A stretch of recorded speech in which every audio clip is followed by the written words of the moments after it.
Oh, look, it's Austin Vickrey in the halls of St. Pete College. Hello. Austin, what are you doing with that? Is that an iPad you have? It is. And what? That looks like music notation on there. What's his? It definitely is. Intervals? Intervals. This is the penultimate app that I used today to conduct my entire Fundamentals of Music lecture.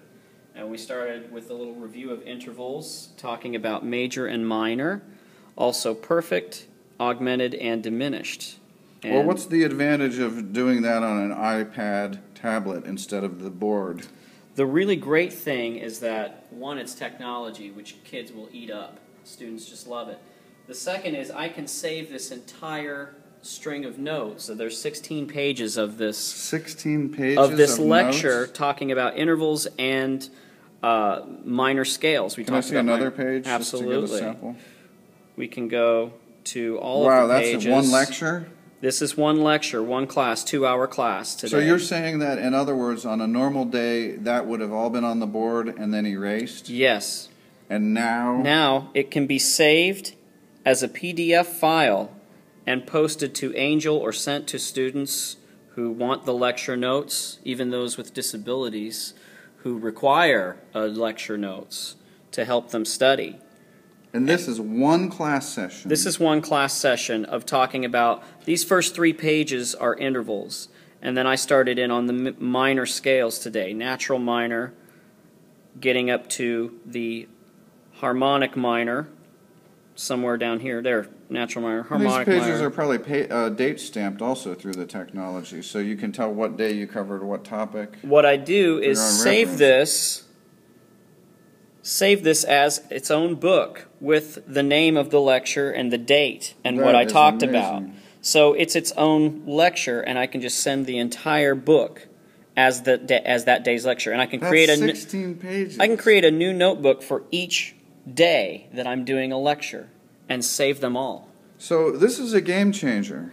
Also, one other thing I can show you is I had a particular student, send me a picture of his homework and had questions. So I imported it into this app as a background paper and then continued to write on it to show him his mistakes or help him along the way. And this is transposition. Ah, and the classic old red pen you even used. Yes, you can change pen color.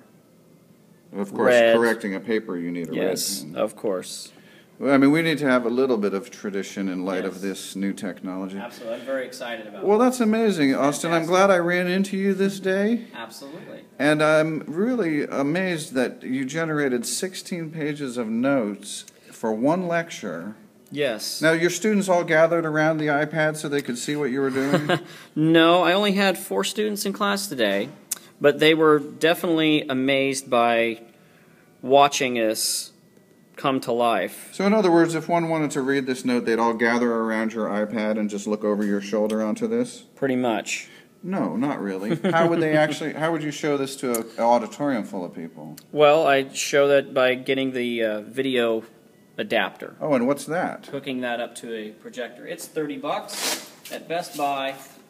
Looks like this. Now, you've got to be kidding me. I'm not technically savvy. I don't know what this is called. It says VGA, but I'm not a... Well, it sounds, I guess it's a VGA converter that your iPad can send to a VGA. So you're telling me that the class doesn't have to walk up and look over your shoulder like I am to see your notes, but they can actually sit in their desk. So you could ultimately, or penultimately, be teaching 300 students and be projecting that notebook of 16 pages. Absolutely. And everyone would be able to see it? Now this, yes, and this particular staff paper, if I create a new notebook, it comes with graph. But what I had to do was, you can buy music paper through the app for $3. But what I found with the stylus that I'm using, it's very hard to get accurate in these tiny staff lines. So what I did, and had to figure out to do, is you can, by pushing the plus, you can add your own background paper. From your camera roll. From your camera roll. So if you can find a picture of a larger piece of staff paper, which I did right here, and you can bring it in. Ah, very nice. Which now I've created a duplicate. I don't know how to delete it, but I've already tagged it right here as large staff paper. And so I pick that. Now it's large enough for me to focus my stylus and practice writing. Excellent. You actually have one of those. Do they work? Yes, we're on the air right now. Well, I So- think that I'm Am I going. being recorded? I can do. Oh, sorry, guys. Well, I think I'm going to have to get an iPad and a stylus. This looks like a worthwhile investment. Absolutely. And again, my notes aren't fantastic, but practice. Or finding a stylus, if anybody knows of a stylus that's more narrow and can be more accurate than just the rounded tip, I would be happy to speak with that person or buy a stylus. Well, thank you, Austin. This has been a most enlightening iPad experience, and I hope that we have one again. I hope you have a great afternoon. Thank you. I hope you do as well.